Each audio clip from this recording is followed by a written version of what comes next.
Okay, I have a few updates for all of you at the top. Today, President Biden will meet with Canadian Prime Minister Justin Trudeau. President Biden's first phone call, as you all know, was to a foreign leader, was to the Prime Minister, and it's fitting testament that this is his first bilateral meeting. The President will highlight the strong and deep partnership between the United States and Canada as neighbors, friends, and NATO allies. Both leaders will review joint efforts in areas of mutual interest and establish a roadmap for an ambitious and whole-of-government approach on issues such as recovery from COVID-19, a sustainable and inclusive economic recovery, tackling the climate crisis, advancing diversity and inclusion, bolstering security and defense, and strengthening global alliances. Vice President Harris, along with the Secretaries of State, Defense, Treasury, Transportation, and Homeland Security, and the Special Presidential Envoy for Climate, will also be participating in the bilateral session with their Canadian counterparts. Today, the President will also meet virtually with a group of Black essential workers to thank them for their critical roles during the pandemic and to discuss how to encourage vaccinations. The COVID-19 pandemic and the corresponding economic crisis are devastating Black communities. While Black Americans comprise 13% of the U.S. population, they represent nearly 24% of age-adjusted deaths from COVID-19. The President also looks forward to discussing how his American Rescue Plan will deliver immediate relief to the participants, their communities, and the American people by keeping frontline workers on the job with $350 billion in emergency funding for state and local governments, providing $1,400 per person checks to working families, and investing $160 billion in supplies, testing, vaccinations, and public health workforce to defeat the virus. Today, on his weekly governor's call with America's governors, our COVID coordinator, Jeff Zients, announced the 5th consecutive week of supply increases. States will now receive 14.5 million doses this week, up from 8.6 million doses per week when the president took office. That's an increase in vaccine allocations of nearly 70% during the Biden-Harris administration. The retail pharmacy program has also performed well despite the winter storm. We announced last week an increase of 1 to 2 million doses, and our COVID coordinator, Jeff Zients, I should say, conveyed to the governors we will increase that allocation by 100,000 doses this week. Thanks to the President's efforts, we are also on track to have enough vaccines for 300 million Americans by the end of July, and we continue to encourage Americans to mask up, respect social distancing, and abide by the public health guidelines. One more update from here, two more updates on the winter storm. Yesterday, FEMA announced that Texas homeowners and renters in 31 additional counties who suffered damage from the winter storm may now apply for individual disaster assistance. The 31 additional counties join the 77 counties previously approved for individual disaster assistance. In Texas, Louisiana, and Oklahoma, sheltering operations continue to decrease, power and transportation are back to normal, and water restoration continues. However, 9.8 million people are affected by water system outages and remain under boil water notices. Over 9 million liters of water have been delivered or are en route. There are over 200 locally managed water distribution sites supported by local, federal, private sector, and donated resources. Finally, I have one travel announcement, which you all have been asking about. We, of course, remain in close touch with state and local elected officials to monitor the recovery. And on Friday, the President and the First Lady will travel to Houston. The President will meet with local leaders to discuss the winter storm, relief efforts, progress toward recovery, and the incredible resilience shown by the people of Houston and Texas. While in Texas, the President will also visit a COVID health center where vaccines are being distributed. Clearly, there are still more details of the trip coming together, and as we have those, we will make those available to all of you. Go ahead. Thanks, Jen. Two questions. S&P reported this morning that home prices are up 10% over the past year. We've seen inventories of homes for sale at record lows, and that means first-time buyers aren't able to make the step into housing that's been a bedrock of middle-class identity. What is this administration doing on housing affordability? What do you do with runaway prices? Well, the President is committed to ensuring home ownership is something that more Americans can participate in. He knows owning a home is a key measure of building generational wealth, and he's already taken steps through executive actions to help provide some security to Americans struggling to keep their homes in the midst of this crisis by extending foreclosure and forbearance moratoriums. The American Rescue Plan would also provide $10 billion for the Homeowners Assistance Fund to help struggling homeowners keep up. And as part of the broader Build Back Better agenda, which I know you're all eager to hear more about, one of the tenets he is, of course, interested in is looking for ways to increase the supply of affordable housing, making it easier for more people to buy homes. And then you've been asked repeatedly about how we should properly memorialize the deaths from the coronavirus. After last night's service, has this administration given any more thoughts in terms of how to honor the dead? Well, first, I don't know. I watched last night, and I'm pretty, I've seen a lot of presidential events, and I found myself getting choked up when I watched the events happening on the television screen in my office last night. And the president and the vice president will continue to look for ways to memorialize the lives that have been lost and remember the families. But our view here is that the best memorial we could offer to those who have lost their lives to COVID is to end this pandemic and reduce the number of others who would otherwise perish and the number of families who will be impacted. And that's our focus now. And when we have this crisis behind us, we're at a war, as we've said many times, we will consult broadly on the proper way to mark this horrible loss of life. And certainly we're open to that, but at this point of time, our focus is on the pandemic and saving more lives. Go ahead. Thank you. Does the White House have a plan B if Neera Tanden doesn't work out? And could you give us a sense of what that looks like? Well, the White House's focus, the president's focus, is on working toward the confirmation of Neera Tanden to lead, to be the OMB director. That is our focus. And could you say anything about Gene Sperling or Ann O'Leary, who've also been floated recently? There's one candidate to lead the budget department. Her name is Neera Tanden, and I can give you a brief update, though, on kind of the outreach that's happened. And I know there's been a couple of questions along those lines. She has had 44 meetings now with senators of both parties. She's spoken with 15 senators from both parties since Friday. Some of those were repeats of people she had spoken with previously, but as I noted yesterday, she's committed to rolling up her sleeves, having those conversations, answering questions as they come up, reiterating her commitment to working with people across the aisle, and also sharing some of her own experience of working with people of different viewpoints. Quickly, on the Supreme Court decision to allow Trump's tax returns to be shared with New York prosecutors, I just wondered if you had a reaction. Sure. There's been reporting through many of your sources, probably yours as well, of multiple other ongoing investigations. So we're not going to comment on this specific ruling. The president did make clear on the campaign trail that the American people expect and deserve transparency from their president. That's why he released over 2 decades of his own tax returns. Oh, go ahead. On the Canada meeting, I just wanted to see if you could say a little bit more about what Biden plans to bring up with Trudeau, and also what his view is of this decision by Canada recently to make Facebook pay for news content. Well, the president's focus of the meeting will be to continue to discuss ways for them to work together on multiple levels on the crises that are facing both countries, whether it's COVID-19 or getting our economy back.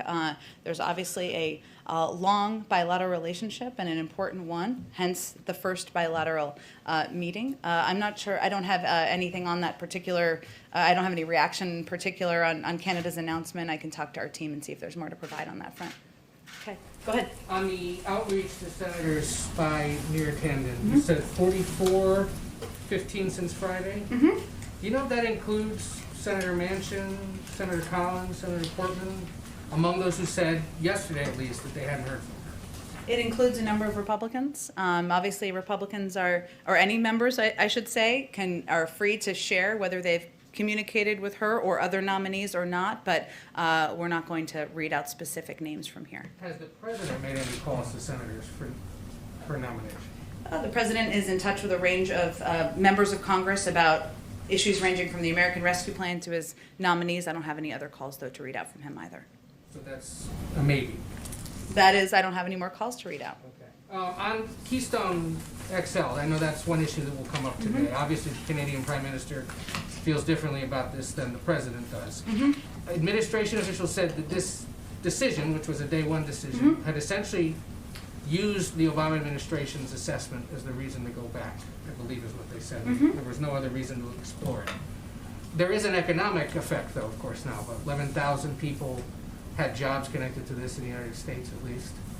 What does the White House say to those people, to the Canadian workers who now are going to be out of a job if this pipeline is indeed shut down?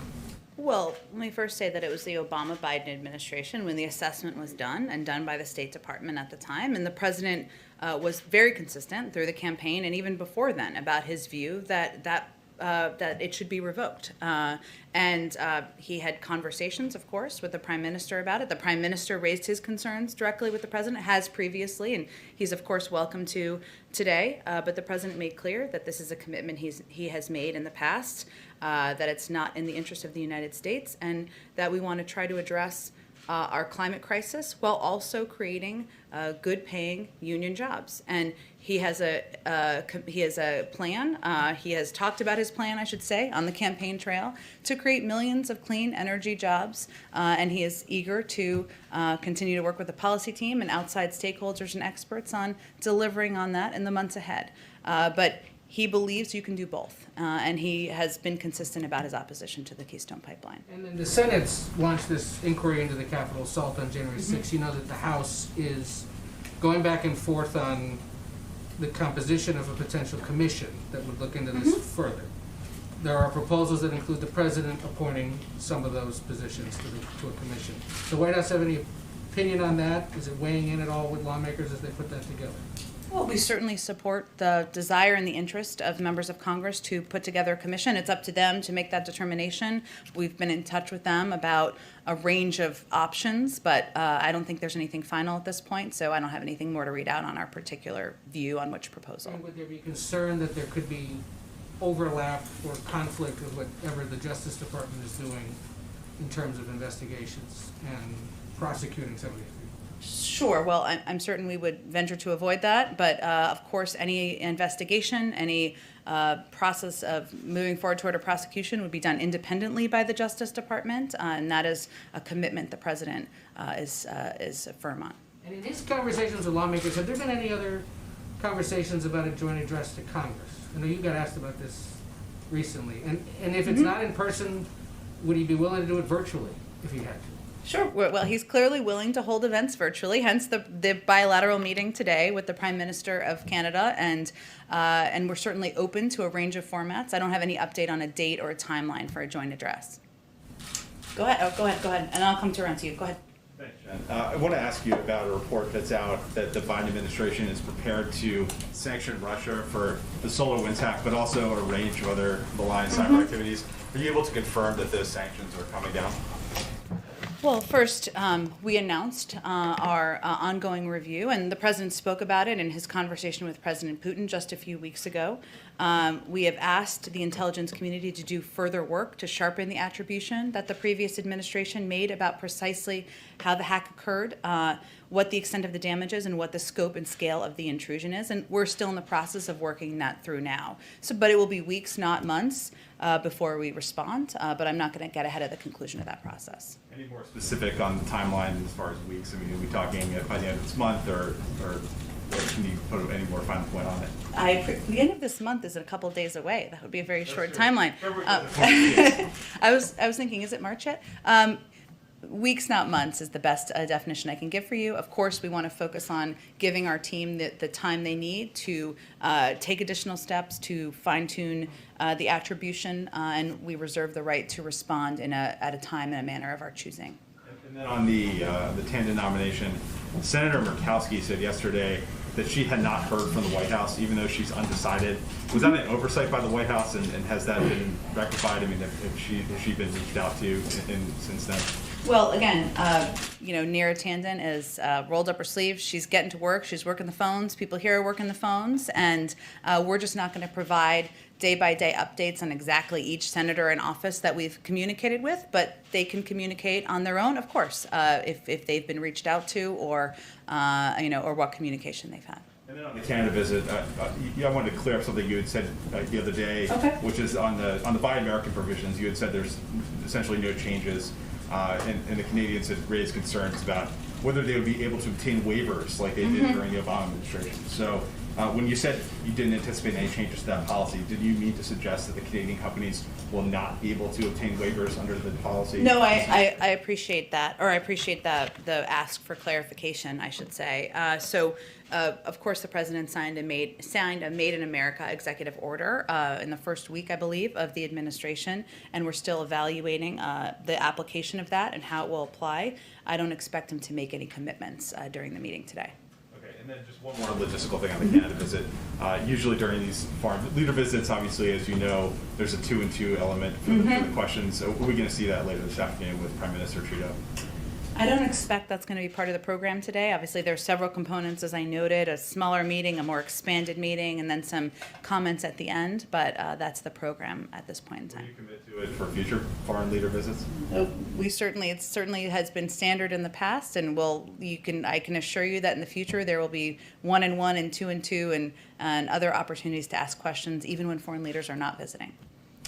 Go ahead. Thank you, Jen. A few on immigration really quick. Merrick Garland was asked yesterday if illegal entry at the border should remain a crime, and he said, I haven't thought about that question. Does President Biden believe that illegal entry at the border should remain a crime moving forward? Well, I think he was being asked as the Attorney General, the future Attorney General. I think he's looking to head to be confirmed of the United States, and if he wants to make considerations independently, he can certainly do that. But the President's spoken to this, and we believe in abiding by our laws. As you know, there, of course, is a process underway at the Department of Homeland Security to take a fresh look at prioritization and who is detained and who is sent back home. So that is something happening from the Department of Homeland Security. But again, if he's going to lead an independent Justice Department, and it's his prerogative to take a look at any policies under their purview. And to that point, why is the Biden administration reopening a temporary facility for migrant children in Texas? Well, first, the policy of this administration, as you well know, but just for others, is not to expel unaccompanied children who arrive at the border. And the process, how it works, is that Customs and Border Control continue to transfer unaccompanied children to the HHS Office of Refugee Resettlement. That can take a couple of days. I just want to give this context because people need to understand the process. But because of COVID-19 protocols, the social distancing requirements, the capacity to existing Office of Refugee Resettlement shelters has been significantly reduced because, of course, you can't have a child in every bed. There needs to be spacing, and we abide by those spacing to protect the kids who are living in those facilities for a short period of time. And to ensure the health and safety of these kids, HHS took steps to open an emergency facility to add capacity where these children can be provided the care they need before they are safely placed with families and sponsors. So it's a temporary reopening during COVID-19. Our intention is very much to close it, but we want to ensure that we can follow COVID protocols as unaccompanied minors come into the United States. But it's the same facility that was open for a month in the Trump administration, summer 2019. That is when Joe Biden said, under Trump, there have been horrifying scenes at the border of kids being kept in cages, and Kamala Harris said, basically, babies in cages is a human rights abuse being committed by the United States government. So how is this any different than that? We very much feel that way. These are facilities. Let me be clear here. One, there's a pandemic going on. I'm sure you're not suggesting that we have children right next to each other in ways that are not COVID safe, are you? I'm suggesting that Kamala Harris said that this facility, putting people in this facility, was a human rights abuse committed by the United States government, and Joe Biden said, under Trump, there have been horrifying scenes of at the border of kids being kept in cages. Now, it's not under Trump, it's under Biden. This is not kids being kept in cages. This is kids. This is a facility that was opened that's going to follow the same standards as other HHS facilities. It is not a replication, certainly not. That is never our intention of replicating the immigration policies of the past administration, but we are in a circumstance where we are not going to expel unaccompanied minors at the border. That would be inhumane. That is not what we are going to do here as an administration. We need to find places that are safe under COVID protocols for kids to be, where they can have access to education, health and mental services, consistent with their best interests. Our goal is for them to then be transferred to families or sponsors. So this is our effort to ensure that kids are not in close proximity and that we are abiding by the health and safety standards that the government has been set out. Just quickly on climate. Last week, the climate envoy, John Kerry, said that there are only 9 years left to save the world from the effects of climate change. Does President Biden share that assessment? 9 years.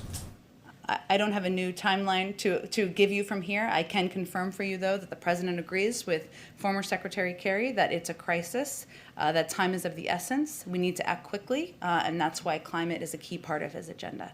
Go ahead. I have follow-ups on immigration. I know Caitlin's. Oh, sorry. Go ahead, Caitlin. Go ahead. I can wait for your immigration. Well, yeah, just because picking up on this discussion about the HHS facility versus Customs and Border Protection facilities. There's a law that says you're supposed to get kids out of those facilities, the CBP facility, in 3 days. Yes. But data we obtained said that there were at least 179 kids had spent more than 3 days in those kinds of facilities in January, despite internal policy dictating that all minors should get out within 3 days. Immigration attorneys that work with these kids, advocates, seeing all of this and saying, this isn't that much better than what was going on before. In regards to the HHS, the use of the HHS facility, they say it's a step backwards. So there's the criticism that was made by candidates Biden and Harris, and then there's the criticism concerned now of these attorneys who work with and represent these children who say, this isn't much different than what the Trump administration was doing. Well, What say you? let me first say that you're right, that kids, there's about a 72-hour time frame where kids should be transferred from CBP facilities to HHS-sponsored facilities, and that is certainly our objective. In terms of the specific kids that you mentioned, I would send you to DHS to give you more information on that. But that is not what we are hoping to achieve. We want these kids to be in facilities where they are getting access to health and medical assistance, to education. As you know, there are a number who have come into the country, and we're trying to manage that as well and ensure that we are able to transfer them as quickly as possible. Not just to stay in the HHS facilities either, to get them into families and sponsored homes. That is our human and moral objective from this administration. But I would send you to DHS for any more specifics on those kids. It's a fair question. And I asked you a few weeks ago when you guys announced the outlines of the immigration executive orders, what is the message to people in Central America who are thinking of making this trip? You gave an answer then. I guess I'd ask you, is the administration, is the U.S. government doing enough to make clear to that part of the world it's not worth making this kind of a trip? Well, we can always do more. And I think the challenge here, as you know, is that people are fleeing prosecution. They're fleeing very difficult economic circumstances and hardship, and there hasn't been enough time to do enough to impact the circumstances in the ground in a number of these communities. And obviously, as these unaccompanied kids come to the border, it's completely heartbreaking. We're not going to expel these kids. We want to process and get them into facilities as quickly as possible, but certainly we're always looking for ways to do more, to communicate more effectively and clearly with communities in the region about why this is not the time to come. We need more time to put in place a humane and moral immigration system. Parents should not be sending their kids north right now. Absolutely not. This is not the time to come. We have not had the time to put in place an immigration system, an immigration policy. We don't have the processing we need at the border. Obviously, we're continuing to struggle with facilities to ensure that we're abiding by COVID protocols. So this is definitely not the time to come. Go ahead, Caitlin. Okay, back to Neera Tanden. Sure. Tomorrow the committee is set to vote on her. Does the White House still expect that tomorrow she will be President Biden's nominee to run the budget office? That's certainly our expectation. And as I noted earlier, Neera is rolled up her sleeves. She's getting to work. We're getting to work. And we understand that we need to continue to engage with range of members from Democrats to Republicans, and we're going to keep doing that. But she's the president's choice because she's experienced and qualified, and we continue to stand there. So you're talking about the outreach to Republicans. What we're seeing with this, potentially being derailed is how one senator can really derail potentially the president's staff picks or his policy potentially with the minimum wage, maybe not making it to the coronavirus relief bill. Is he frustrated by that, and how does he plan to handle that going forward? Well, the president comes to this role having served 36 years in the Senate, so he has the benefit of experience of recognizing the power of any one individual senator or one individual member, and he certainly respects that. We disagree, as we talked about a little bit yesterday, with the senators who have come out in opposition to Neera Tanden, but we all are also going to look for ways to work with them on the president's agenda, and that's the experience he takes and the perspective he takes to this office. Senator Manchin has proposed an $11, or says he will propose an amendment that would make the minimum wage increase $11, not the $15 that President Biden has proposed. Would he sign a coronavirus relief bill that had an $11 minimum wage in there? Well, the president proposed $15 because that's what he feels is right for the American workers, I should say, and the men and women who are working hard, just trying to make ends meet, and that's why that number was in his package. It hasn't even passed the House yet. We expect that to happen this weekend. There'll be an opportunity for Senator Manchin and others to put forward ideas and proposals, and we'll see where that process lands. But he proposed the $15 increase for a reason, and he stands by it. And he said that he would be open to compromise with this. So is $11 something that he would be willing to compromise with Manchin on? Again, there's going to be a process that works its way through the Senate. We don't even know where it's going to end up outside of when it works its way through the bird bath. I just want to keep just using that phrase here. And we expect that to happen in the next couple days, and then we'll see where it goes from there. Okay, my last question is on the meeting with Canadian Prime Minister Trudeau.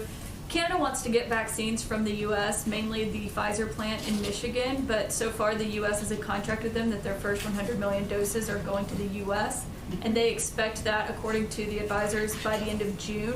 So does that mean Canada should not expect to get vaccines from the U.S. until at least this summer, until at least June? Well, the president's first priority is ensuring every American is vaccinated. And our focus right now is getting shots in arms at home. He will, of course, he looks forward to engaging with the Prime Minister, as we've already discussed. And there are multiple ways we can work together on a COVID response. All options are on the table down the road, but I don't have anything to update you on about Pfizer providing vaccinations, other than we remain committed to getting Americans vaccinated. So you don't expect him to give Prime Minister Trudeau any kind of timeline of when they can expect to be able to receive vaccines from the U.S. and Canada? I don't anticipate that, no. Go ahead. Thank you, sir. Two questions, if I might. The first one, polls have shown that 3/4 or so of Republicans still apparently believe that the election was stolen. This is what the president calls the big lie, and obviously that has been connected to the events of January the 6th, which some liken to terrorist action and so on. So another serious issue. How does the president feel about former President Trump going to CPAC this weekend? He'll have a huge audience. It's an enormous platform. Does the president think that's actually a problem, a threat, in his view? Well, the president's view is that we've spent a whole lot of time, not we, but in this briefing room, talking about President Trump over the last few years. I guess for good reason, he was president, and that his view is we're going to spend the time focusing about the American people and our objectives to help them and our commitment to helping them. So I wouldn't say he's thought a lot about the former president's visit to, I was going to say performance, maybe that's appropriate, at CPAC. But if he goes with the former guy's strategy, which I guess you could boil it down to that, obviously former President Trump isn't just going to sit on his hands. He's got his message to give out, and the point is this message, according to President Biden, is literally dangerous. So does he have a problem with such a high-profile person giving out what he thinks is a dangerous message? Well, we haven't even seen the former president speak at CPAC. Obviously, President Biden has spoken to his concerns about the rhetoric of the former president, how he was unfit for office. That's why he ran against him and why he defeated him. But we're not going to spend too much time here focused on or talking about President Trump, former President Trump. Afghanistan. Given the concerns about the timeline of this withdrawal, and it all looks rather up in the air now, and is the president worried in the longer term, bigger picture? Is he worried that the Taliban are going to take over Afghanistan once the US pulls out? Well, obviously, there's a timeline for a decision on the next steps here. I don't have any update on that. And once that's made, we can certainly have that conversation. Would you be okay with that? If the Taliban ruled Afghanistan? Certainly, I wouldn't say he would, no, I don't think he would say he'd be okay with that. But again, there's an ongoing process of considering the next steps in Afghanistan. That's an ongoing discussion, and I'm not going to get ahead of where that sits at this point in time. Go ahead. Yes, two questions, if I may. The first, we're approaching tax season, and by some estimates of the unemployment assistance that states have paid out, more than half of it Americans have not withheld taxes on.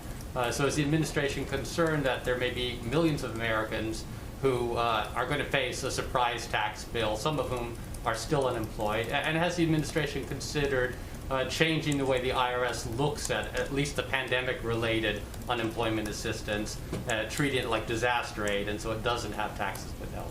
That's a really interesting question. I would certainly send you the Treasury Department for that. I'm happy to help you make a connection there to discuss that further.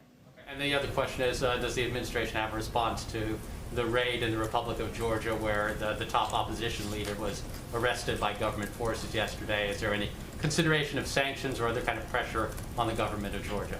Yeah, I certainly saw the reports this morning. I didn't have a chance to talk to our national security team, but we'll venture to get you something after the briefing on that as well. I didn't help you much today. I'll try to do that after the briefing. Go ahead. Thanks, Jen. A few points, but I just want to pick up on what Sebastian was asking about former President Trump first. Sure. It sounds like you just plan to ignore him and essentially try to deprive his message of oxygen. But do you plan, or does the White House plan rather, to engage with him in any way, particularly if he launches political attacks on this administration and its policies? In what way engage with him? I mean, push back in any way on those? I mean, again, as you said, you can't know what former President Trump will say during CPAC, but it's pretty likely he'll have some things to say about the sitting president in this administration. So do you plan to engage with him on those things, or I guess we'll have to watch and see. But our overarching objective is to keep the focus not on any one individual, whether it's the current president or the former president, but on the American people and what we're doing to help bring them relief, to get the pandemic under control.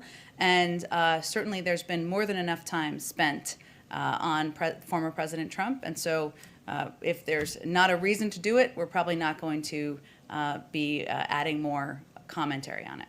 On the topic of immigration, the Biden administration is also reopening a detention center in Florida, formerly known as the Homestead Detention Facility. The administration plans to house migrant teens in that facility. Will that also be a temporary emergency center like the one you were discussing before? I'd have to talk to the Department of Homeland Security about that. I would certainly send you to them to talk to them more specifically and directly about it. It was also privately run before, which is part of the question here, is if whether or not the Biden administration plans to have that privately managed again, given the pledge by the president to close down privately run detention facilities. Absolutely. I know you've asked this question before, and I'd be happy to connect you with someone from the Department of Homeland Security. They obviously oversee those facilities, so they're best prepared to answer any questions on it. Could I ask one more on Florida? Go ahead. Florida, let's just stay on Florida. That's okay. Big Florida Day. All right. So there are reports that President Biden is considering former Florida Senator Bill Nelson to be his NASA administrator. Are those reports accurate? Is he under consideration? And when do you expect an announcement? I don't have any personnel announcements for you or any expectation of when we will have an announcement on a NASA administrator or a list of potential people. But that's an interesting one. Go ahead. Thanks, Jen. A couple questions, one for another colleague who can't be here today. But I wanted to start with one more on the Neera nomination. Sure. Does the administration believe there is a double standard at play here, that Republicans and perhaps some Democrats are pointing to her partisan tweets, offensive tweets, as a reason to oppose her nomination, and that they have not held certain men to the same standard? Well, the president was proud to nominate a historic set of nominees who not only were, many of them were barrier breaking, including Neera, but also incredibly qualified and experienced. And he certainly believes that members of the Senate are going to consider them and will continue to consider them with the best of intention. So from here, we're going to keep our eyes focused on outreach to Democrats and Republicans and working toward getting Neera confirmed so we can get the budget process moving. from a colleague regarding Postmaster General DeJoy and his appearance before the House Oversight Committee tomorrow, and some proposed changes that he has put forth that some people are concerned will slow down mail further, raise the cost of mail, do away with airmail.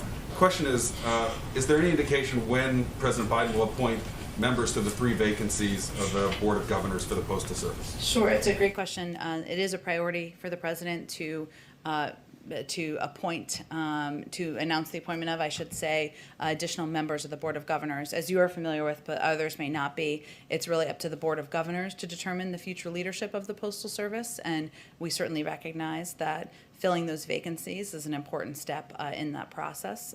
So it's a priority. I don't have a timeline for you on when those will be announced, though. Go ahead in the back. Thank you, Jen. About the bilat between the Prime Minister and the President. The expression used is a roadmap for renewing Canada-U.S. relationship. From the White House and the President standpoints, how did the relationship needed mending? How did it need mending? Yes. Well, I think that the objective for the president is to look forward and to continue to build the relationship with Prime Minister Trudeau, obviously who he knew previously from when, or had engaged with previously from when he was vice president, and to work together on addressing many of the shared crises we're facing, from economic downturn to COVID-19 to issues in the global community. And I don't know that they're going to spend a lot of time analyzing the past. They're going to look to the future. Still, does the President feel that the relationship was in bad shape when he got into the White House? The president views his role as in the global community as one who needs to rebuild relationships, rebuild trust with a range of partners, including the Canadians, and that's why this meeting today will be forward-looking and focused on a range of topics. Trust that was damaged in the last 4 years. Well, we'll leave that to the Prime Minister to speak to, but certainly we're eager to continue to build the relationship moving forward. Another question, Jen. Thank you. Another question is, we're talking a lot about the economic relationship and restarting the North American economy. Would the reopening of the border be considered? Because this is a major point, like blocking the economies from working. The Canadian border? Yes, the Canadian-U.S. border being closed for a year now. Do you know if it's going to be discussed, and if we can see an end to this in the short run? Related to COVID-19 or related to? So in the roadmap, there's this discussion of restarting the North American economy. We have the COVID crisis at the moment, but the closing of the border and the possibility of improving the economies between the country and the North American economy at large. You think they'll be discussing the reopening of the border faster than not? I'm sure there'll be a range of topics discussed, and obviously they'll both bring up issues. I can only speak to what President Biden will bring up, and we'll have a readout after the meeting. Go ahead. Thanks, Jen. I have a couple on COVID, but first I'd like to follow up on the homeownership question from the top. Sure. So the president's economic plan from the campaign trail had a provision in there for the $15,000 first-time homebuyer tax credit. Can we expect the president to push for that in not the American Rescue Plan, but the recovery plan that's to come shortly afterwards? Well, our focus right now is on getting the American Rescue Plan through. We expect the House to pass it this weekend, and then it will go to the Senate. And as we've been talking about a little bit here, there'll be a robust discussion about members' views on different components of it. I don't expect we're going to preview or make necessarily final decisions on what comes after. But as you noted, there are a number of components of the Build Back Better agenda that the president talked about on the campaign trail. Obviously, home ownership, caregiving, infrastructure, strengthening access to affordable health care. Those are all components that are under discussion. The order, the size, the timeline, that's what has not been determined at this point. And then on COVID, Jake Sullivan's been expressing some concerns about the World Health Organization's latest assessment, specifically because China has not really handed over any of its data from the early months. Yeah. So when can we see some traction on a U.S.-led assessment, like Sullivan's been suggesting, or perhaps some details on how we can force the world community to exert pressure on China to open up its doors and be transparent. Well, you're right that one of the concerns that we've expressed from here is a lack of data sharing. We've not seen the initial data or the base of data that the report has been based on, and we have concerns and questions about the process used to reach the final conclusions. What we've been calling for and will continue to advocate for is an open, transparent international organization led by the World, investigation led by the World Health Organization. And certainly getting to the bottom of what happened here, preventing it from happening in the future is a topic of conversation and a range of conversations the President has, the Secretary of State, our National Security Advisor Jake Sullivan has, and I expect those will continue. And then on that same report, former Secretary of State Mike Pompeo and Matt Pottinger from NSC have both come out and said they still believe that coronavirus somehow originated from a research facility in Wuhan. Do you know if President Biden has made a determination on whether or not gain-of-function research facilities like the Wuhan Institute of Virology should be eligible for U.S. funding? They currently are, even though they're not slated to receive any money in the near future. Again, there'll be, we support a robust international investigation. We also have taken steps under the State Department to ensure we have full staffing in our Beijing embassy to ensure we have eyes and ears on the ground. As you noted, there's no funding anticipated or planned to go to that facility at this point in time, so I don't have any additional updates beyond that. Last one, sorry, on coronavirus. Okay. Johnson & Johnson CEO Alex Gorsky has suggested that people will need a yearly coronavirus vaccine booster. Do you know if Dr. Fauci or any of the medical experts agree with that assessment? And then if that's the case, would the government shift the purchasing responsibility to American citizens after this first round this summer, or is there a timeline on that? Well, the FDA has talked about research and work they're doing on boosters, and some of that comes is related to variants and addressing variants and needs they may have in the future. But in terms of what is next, I think we're focused now on first getting 300 million Americans vaccinated, and then any guidelines on whether a booster will be needed, the timeline of it, we would certainly defer to health and medical experts. Go ahead. Thank you, Jen, and thank you for taking so many questions. I'd like to quickly hit on 3 points. Yesterday, the White House publicly confirmed that President Biden had mandated that he have full visibility on potential drone strikes overseas. This sounds like a potential, or it sounds like a resumption of the Obama-era so-called kill list policy. I was hoping that you could tell us what President Biden sees as his guiding principles on deciding whether to allow a strike or not. I don't think I have anything more for you on that from the podium. A question on New York. I'd like to confirm that President Biden intends to pick his own 4 appointees for U.S. attorneys' offices, that he intends to do all 4 of them and not leave off the Southern District. That he intends to nominate? Nominate his own people for each of the 4 U.S. attorney slots in New York. I don't have anything for you either on kind of upcoming personnel announcements. Obviously, there was an announcement made just last week or the week before about U.S. attorneys, and that went through a normal process, but I can certainly talk to our personnel team and see if there's more on that front. And another one, the focus, or one of the focuses on the Hill today is on the Capitol riot, and I wanted to follow up on that. There's been some talk about the potential need for greater surveillance of domestic threats. After 9/11, of course, the government secretly reinterpreted the Patriot Act as allowing the dragnet collection of our phone records. Is the Biden administration committed to not secretly reinterpreting laws to expand domestic surveillance? I think the president's spoken to this in the past, including when he was vice president. Our focus right now is on, of course, supporting the hearings that are happening on the Hill, and we will remain engaged with members of Congress about how we can work together to address gaps and to prevent it from happening in the future. We also have a process that's underway and a review from our national security team on domestic violent extremism. And when that process is concluded, I'm sure there will be recommendations made on policies that should be put into place. The administration has emphasized transparency. There would be transparency on any additional surveillance of domestic threats that would not be secretly interpreted. I think that's fair to say. Go ahead in the back. Hi, Jen. Thanks so much. I have a couple questions. The first is, over the last few months, we've seen reports that say that people outside of Black and Hispanic and vulnerable communities have been able to access the vaccines in those communities. In California, there are wealthy residents who are using access codes. In New York, we're seeing that happen. What's the White House's plan for stopping this, and why is it still happening? This has now been happening at least over 2 months.